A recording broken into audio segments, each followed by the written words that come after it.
Mesdames et messieurs, bonjour.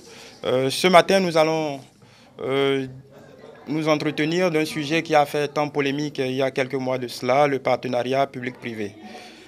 En réalité, c'est l'une des options phares de l'actuel exécutif, l'une des plus controversées par ailleurs. Le recours massif à l'investissement privé en vue de porter l'ambitieux programme d'action du gouvernement est clairement privilégié. Le champ d'action visé en sollicitant les PPP est celui des infrastructures où les besoins restent significatifs. Les partenariats publics-privés étant des contrats à plus ou moins long terme, généralement entre 25 et 30 ans, en vertu desquels le secteur privé fournit des biens et des services qui sont traditionnellement du ressort de l'État. En d'autres termes, il ne s'agit ni plus ni moins que d'un financement privé de l'investissement public, un autre moyen de soulager les finances publiques, du moins partiellement. C'est une architecture financière qui permet sans aucun doute une plus grande marge de manœuvre dans la gestion et l'allocation des fonds publics.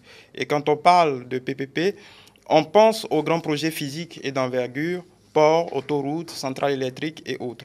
Cette option recouvre généralement trois formes. L'entreprise privée pouvant se contenter de fournir les services ou se voir déléguer la gestion ou encore se voir confier la construction et le début d'exploitation de l'installation. Le partenaire privé se rémunère via un paiement direct du partenaire public, ici l'État en l'occurrence, et ou des usagers du service ou du bien qu'il a en concession. La dernière option est le plus souvent usitée, surtout en matière d'infrastructures autoroutières. Le partenaire privé se rémunérant grâce aux recettes d'un péage, par exemple. L'idée fait moins sens, ou est plutôt sujet aux critiques, pour ne pas dire rejet, quand le partenariat public-privé est étendu au secteur sensible du type de la santé. On peut se souvenir d'ailleurs à ce sujet de toutes les réprobations qu'avait suscité dans l'opinion publique la décision de mise en affermage en 2016 des hôpitaux de zone de Djidia, Kové et Djougou. Pendant que le gouvernement voyait en la démarche une quête d'efficience et de gestion maîtrisée des coûts de fonctionnement, l'opinion soupçonnait à contrario une tentative de marchandisation de la santé et donc une dérive libérale intolérable. Ce n'est pas tant une surprise, puisque bien souvent, l'irruption du privé dans la gestion de la chose publique est associée à tort ou à raison à une appréciation inconsidérée et illégitime des coûts. Le gain en qualité de service, en célérité, est le plus souvent passé sous silence. Cela témoigne également de la fragilité du lien de confiance entre les administrés et l'État central. Plus que jamais, la transparence dans les appels d'offres et le choix des partenaires est de mise.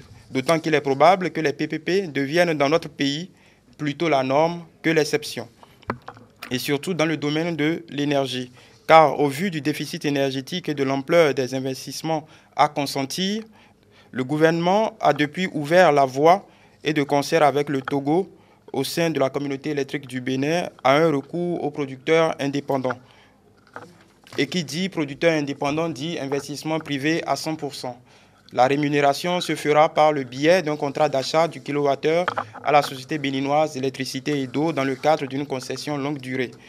Toute la complexité des partenariats publics-privés peut s'apprécier à l'aune de cet exemple. D'un côté, vous avez le partenaire privé soucieux de la rentabilité de son investissement et de l'autre, la société distributrice devant faire jouer son rôle de service public, notamment dans la facturation du client final.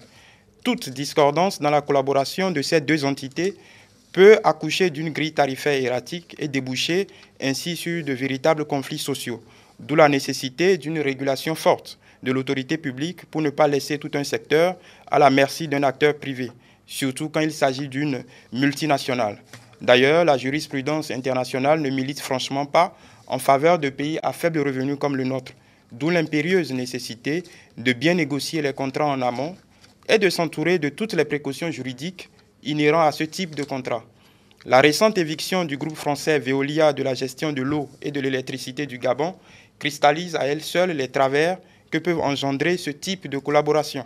Surtout que l'efficience économique mise en avant pour promouvoir les partenariats publics-privés sont sujettes à caution quand on considère, par exemple, que les entreprises empruntent sur le marché à des taux beaucoup plus élevés que ceux des emprunts contractés par l'État. Donc on peut supposer, au final, qu'un partenariat public-privé pourrait s'avérer plus onéreux pour un État en comparaison à une maîtrise d'ouvrage publique. Et s'il faut insister encore sur une autre crainte, c'est le rapport de force. qui n'est toujours pas en faveur de pays comme le nôtre, assez démunis quand il s'agit de dénoncer un contrat jugé déséquilibré, pour ne pas dire léonin. Généralement, les problèmes proviennent d'une mauvaise définition du cahier des charges initial qui peut conduire à des modifications très coûteuses par la suite. Le bras de fer qui oppose en ce moment même Djibouti au Dubaïot DP World dans la concession de 30 ans du terminal à conteneurs de Douralé est symptomatique des péripéties pas toujours très réjouissantes de ce type de collaboration. Alors, faut-il l'adopter malgré tout? À cette question, nul besoin d'être un invétéré partisan du libéralisme pour constater que le Bénin, à l'instar d'autres pays moins avancés, ne pourrait financer son colossal programme d'investissement public en ne comptant que sur ses maigres recettes propres. Il y a cependant un équilibre à trouver dans le choix des projets à inscrire sous le chapitre PPP pour ne pas hypothéquer le bien commun. Les partenariats publics-privés offrent, on va dire, une sorte de troisième voie pour les pays pauvres dans leur quête de financement, autre qu'en sollicitant le marché ou les prêts bi- et multilatéraux. On aurait tort de s'en priver. Merci, madame, monsieur. Bon week-end.